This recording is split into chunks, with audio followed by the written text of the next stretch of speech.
Proverbs 27:3 says, "Stone is heavy and sand a burden, but a fool's provocation is heavier than both."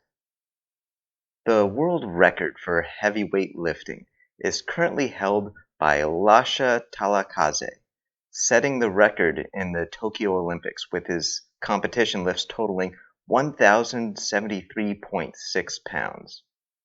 It is a tremendous strain to carry such a burden and requires an intense amount of training. You can't just wake up one day and lift hundreds of pounds. You have to prepare. This proverb shows us that of all the heavy things we could possibly try to carry, provocation from a fool weighs even heavier on us. Insults, slander, foolish statements, every ridiculous thing they could possibly say. It weighs on us, angers us, and we just have to respond. Those words can impact us long after they're spoken, and if we're not careful, they can really derail us. We can get angry, make rash decisions, and before you know it, you're the one starting to act like a fool. In the same way a weightlifter needs to train to carry a heavy load, we need to train our own hearts and minds to be able to withstand the burden that can come from foolish provocation. So how do we do that? Take a look at Proverbs 22:1. A good name is more desirable than great riches, and to be esteemed is better than silver or gold. This is something that we all intuitively know. Our reputation is important. We want other people to respect us.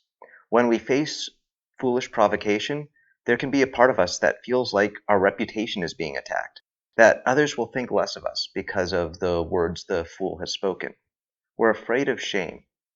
But remember what we were talking about earlier? The source of shame is pride, and true humility is the cure.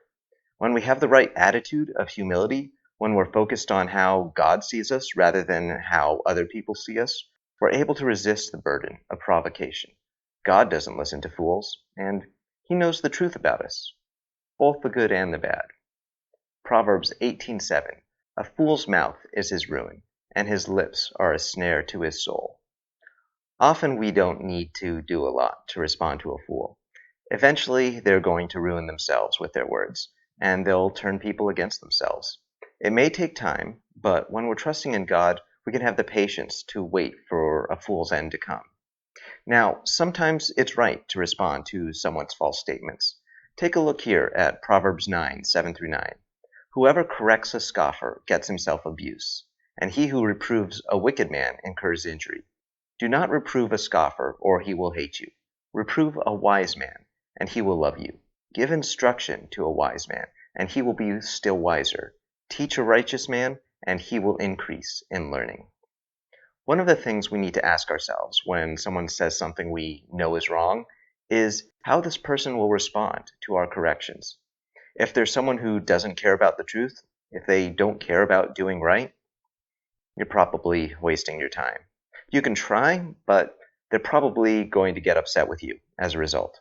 I've had that happen to me a lot over the years, even during this pandemic, as I've tried to provide accurate medical information to people who really didn't want to hear it. And over time, you learn to recognize who we should spend more of our time investing in. The fools and the scoffers, you can try a little bit, but when they start getting hostile, you just accept that they won't listen and walk away.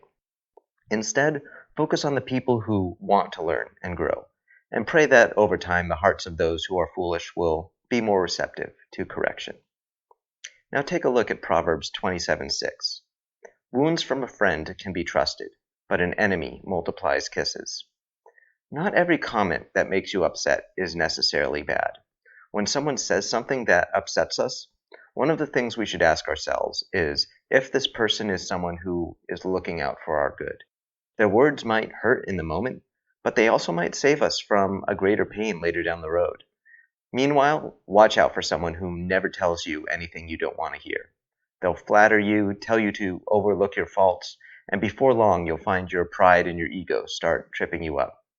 Don't let your heart be burdened by a fool's provocation, but also be willing to receive criticism from the people who care about you. And just like being a weightlifter, this takes intentional training. We need to be intentional about preparing our hearts and minds to resist insults, while also being open to receiving criticism. It's hard work, but the end result is a life that can avoid a lot of unnecessary conflicts and problems by standing firm on what is right.